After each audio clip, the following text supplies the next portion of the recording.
নিয়মিত থানকুনি পাতা খাওয়া শুরু করলে শরীরে অ্যান্টিঅক্সিডেন্ট এবং প্যান্টাসাইলিন ট্রাইটারপ্যান্স নামক একটি উপাদানের মাত্রা বাড়তে শুরু করে, যে কারণে ব্রেন সেলের ক্ষমতা এতটাই বেড়ে যায় যে স্মৃতিশক্তির উন্নতি তো ঘটেই, সেই সঙ্গে বুদ্ধির ধারণও বাড়ে চোখে পড়ার মতো। এই কারণে তো ছোট বাচ্চাদের থানকুনি পাতার রস খাওয়ানোর পরামর্শ দেন বিশেষজ্ঞরা। বয়স্ক মানুষরাও যদি নিয়মিত থানকুনি পাতার রস খান, তাহলে শেষ বয়সে অ্যালঝাইমার্স বা ডিমেনশিয়ার মতো রোগ আক্রান্ত হওয়ার আশঙ্কা কমে। শরীরকে বিষমুক্ত করে। নানাভাবে আমাদের শরীরে প্রবেশ করা টক্সিন উপাদানদের যদি সময় থাকতে থাকতে বের করে দেওয়া না যায়, তাহলে কিন্তু চিন্তার বিষয়।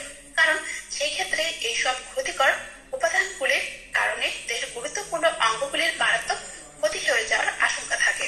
এখন প্রশ্ন হলো, টক্সিন উপাদানদের শরীর থেকে বের করবেন কিভাবে? এক্ষেত্রে ভরসা রাখতে পারেন থানকুনি পাতার উপর।